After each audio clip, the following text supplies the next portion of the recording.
నా ప్రభువైన యేసుక్రీస్తునామమున మీ అందరిని శుభవందనాలండి. ఈరోజు దేవుని వాగ్దానం ప్రకటన గ్రంథము 22వ అధ్యాయము 5వ వచనము.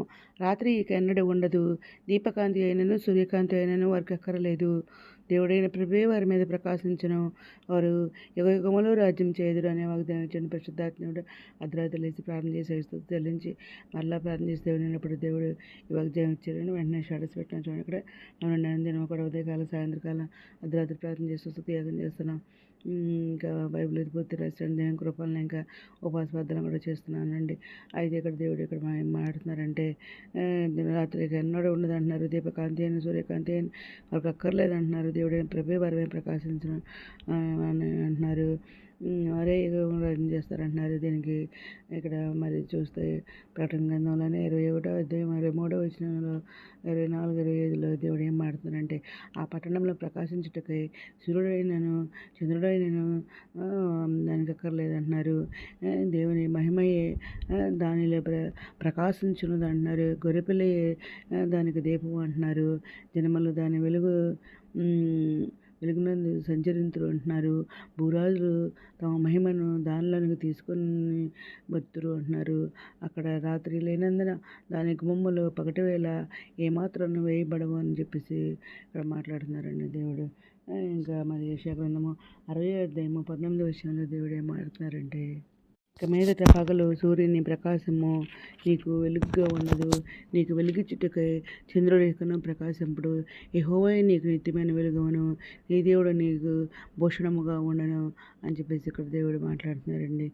ఇంకా దానియేలు గ్రంథము 7వ అధ్యాయము 18వ వచనంలో దేవుడు ఏం మాట్లాడుతున్నారంటే అయితే మహోన్నతుని పరిశుద్ధులై రాజ్యాధికారం చేయుదురు, వారు యుగ యుగాంతముల వరకు రాజ్యం ఏలుదురు అని చెప్పేసి ఇక్కడ మాట్లాడుతున్నారండి. ఇంకా జకర్యా గ్రంథం 14వ అధ్యాయము 7వ వచనంలో దేవుడు ఏం మాట్లాడుతున్నారంటే ఆ దినము ప్రత్యేకమైనదిగా ఉండను, అది యెహోవాకు తెలియబడిన దినము ప్రత్యేకమైనదిగా ఉండను. అది యెహోవాకు తెలియబడిన దినము పగలు కాదు, రాత్రి కాదు, అస్తమయ కాలమున వెలుతురు కలుగును అని చెప్పేసి ఇక్కడ దేవుడు మాట్లాడుతున్నారండి.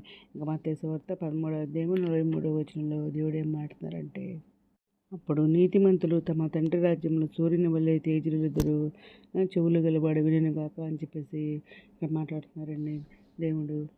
ఈ వాగ్దానం ఈ వచనాలన్నీ కూడా మరి రాత్రి కన్నడ ఉండదు, దీపకాంతి అయిన సూర్యకాంతి అయిన వారికి అక్కర్లేదు. దేవుడైన ప్రభు వారి మీద ప్రకాశించిన వారి రాజ్యం చేయుదురు అనే వాక్యానికి మరి రిఫరెన్స్లు అనమాట. దేవుడైన ప్రభువే వారి మీద ప్రకాశిస్తారని చెప్పేసి దేవుడు ఇక్కడ ఏదైనా మాడుతున్నారనమాట. దేవుడు వారికి ఇక దేవుడైన యెహోవా వారి సూర్యకాంతి వల్లే వాళ్ళ మీద ప్రకాశిస్తారని దేవుడు ఇక్కడ మాట్లాడుతున్నారండి. భయం అక్కర్లేదు అంటున్నారు.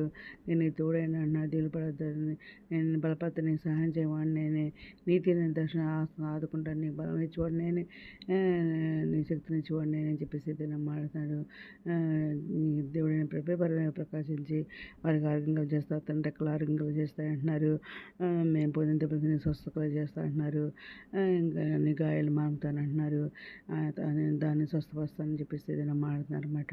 ఏదైనా మరి ఇదేనా వాగ్దానం అందరి జీతం లేవని కోరుకుంటే ఈరోజు మనం ప్రార్థన చేసుకుందాం.